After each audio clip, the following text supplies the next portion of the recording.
Tecnoglass, energía solar, es Windows, líderes en fabricación, comercialización e instalación de ventanerías, fachadas de aluminio, vidrios de seguridad y perfilería de aluminio, con los estándares de calidad más estrictos a nivel mundial. Presentamos Versión Libre.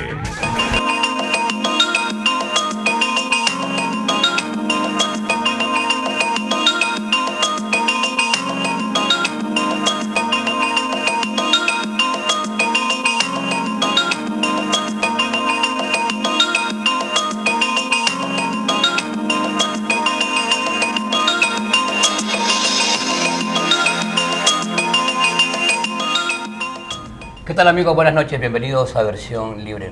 Hoy queremos hablar de los derechos humanos, de las amenazas, de las minorías étnicas.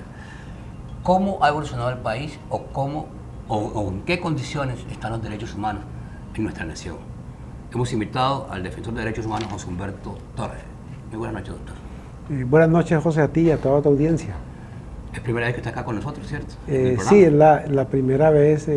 Después de muchos años tengo la fortuna de compartir contigo y con los televidentes un rato ameno, agradable y sobre todo sobre un tema muy importante para el país. Casi nunca uno piensa en los derechos humanos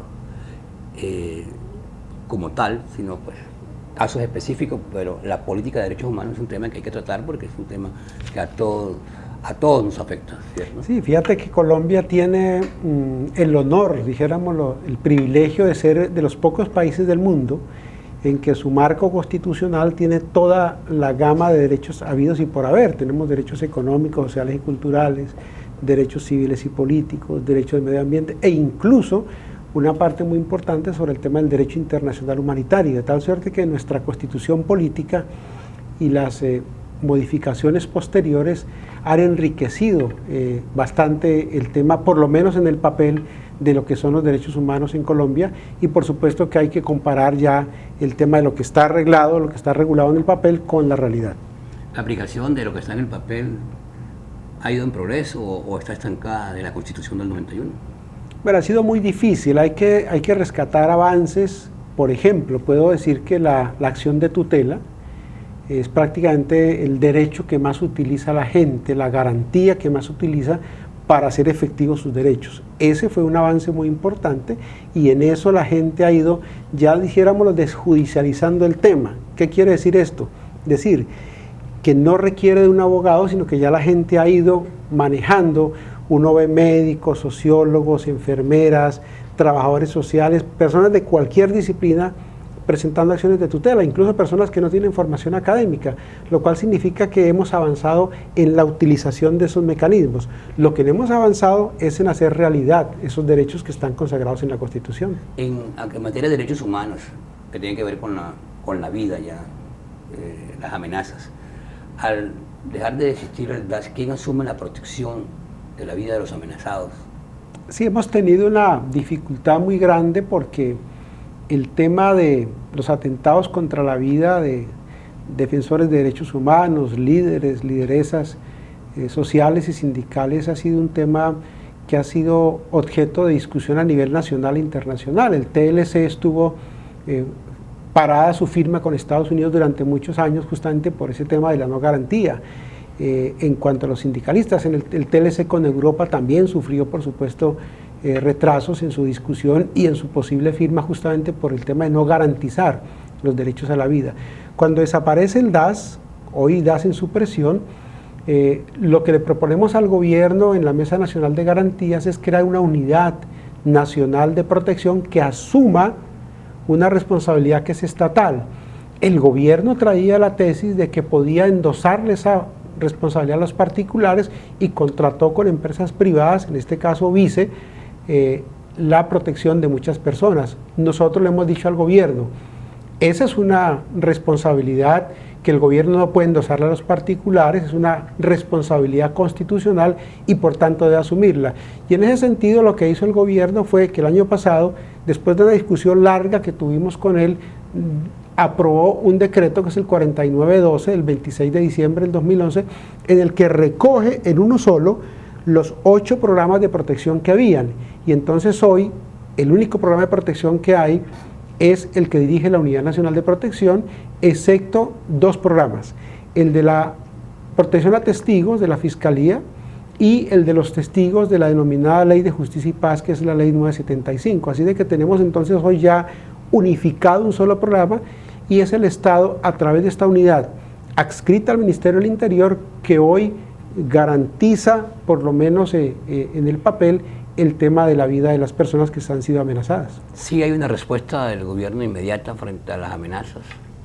El decreto tiene un sistema que permite, por el artículo 9, que el director de la unidad tome medidas urgentes y preferentes. Sin embargo, esas medidas van hasta que se hace el estudio de evaluación de riesgos. El estudio de evaluación de riesgos pasa por una comisión que examina el estudio y que recomienda para que el CERREN, que es el Comité de Evaluación de Recomendaciones y Medidas, es el que tome finalmente las medidas. En algunos casos muy urgentes se actúa de esa manera, en otros hay que esperar todo el proceso dispendioso de que se haga el estudio de evaluación de riesgos. ¿Cuánto demora ese proceso, doctor? En teoría demora un mes, pero resulta que teníamos una dificultad con los estudios. En el caso de Barranquilla, por ejemplo, cuando se hicieron estudios de evaluación de riesgo frente al tema de amenazas contra sindicalistas, en su mayoría dieron riesgo bajo. El Estado lo protegió y terminaron hoy en los cementerios de Barranquilla. Pedimos entonces que hubiera mayor rigurosidad en el tema, y entonces ya hoy los estudios no los hace la Policía Nacional o el DAS, sino que es el Ministerio del Interior, con un grupo interdisciplinario, el que desarrolla más a profundidad, de manera más eficaz y más idónea, y eso genera, por supuesto, mayor demora.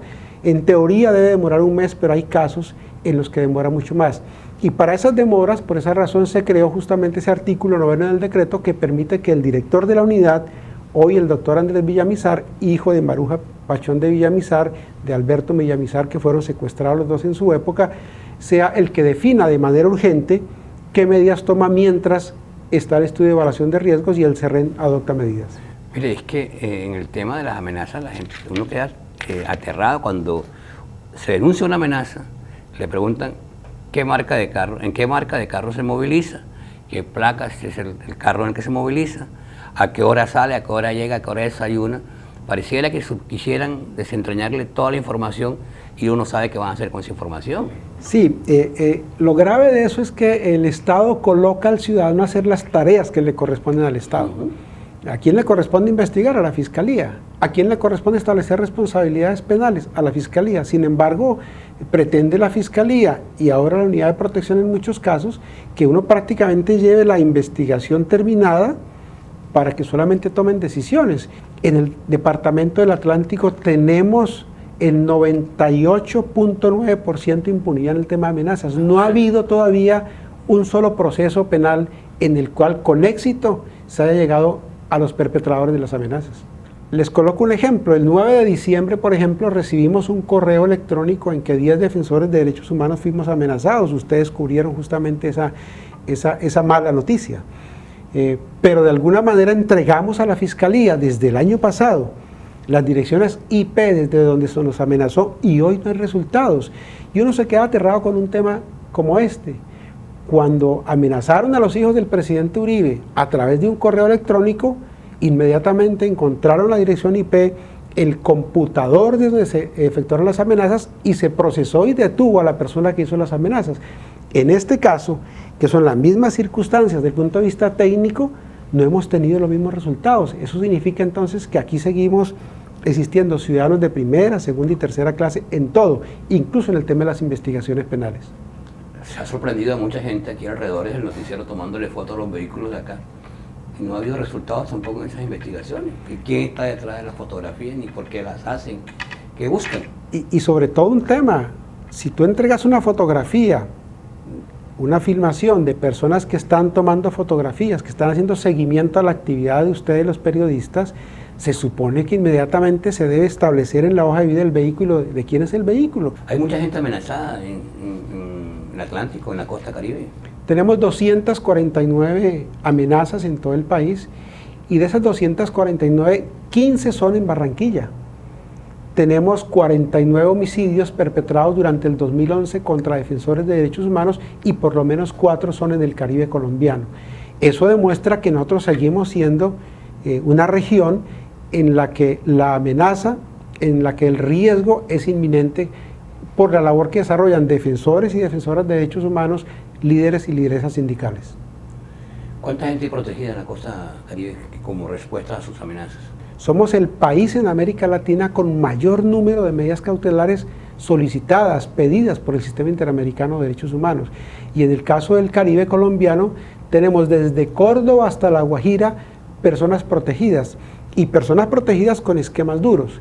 Y un dato importante, José, Barranquilla lleva a nivel de América Latina la triste estadística de ser la ciudad donde más periodistas están amenazados, yo diría en el mundo.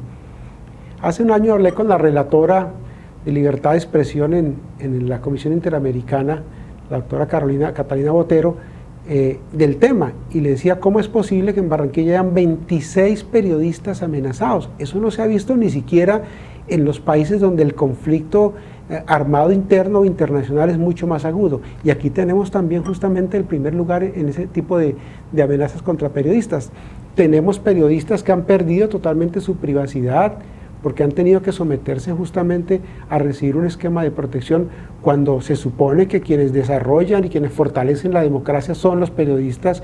Se supone que la libertad de expresión y comunicación debe garantizársele por lo menos a ustedes, y tenemos aquí en Barranquilla justamente que decir que somos los campeones en amenazas a periodistas, cosa que no ocurre en ningún lugar del mundo.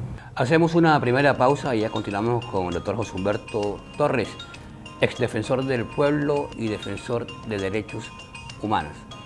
Y de lunes a viernes nuestro compromiso es con la verdad, de 6:30 a 7 de la noche. Nuestro compromiso es con la verdad, nada más que con la verdad. Y también tenemos el compromiso humano.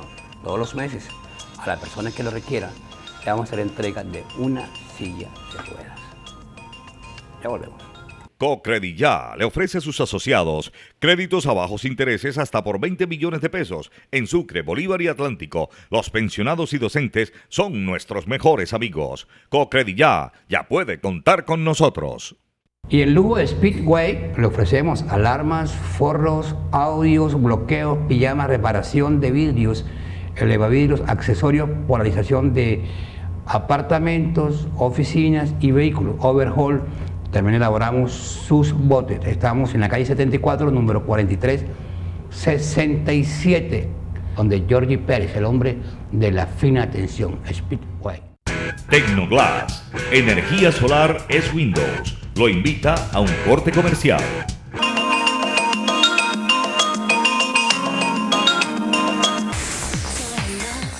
Ricarepa 72, la mejor arepa orgullosamente colombianas. Ricarepa 72. Nancy Ramos, medicina estética, botox, implantes, relleno de arrugas, nutrición biológica, lifting con hilos, carrera 46, número 8048, teléfono 356-6071.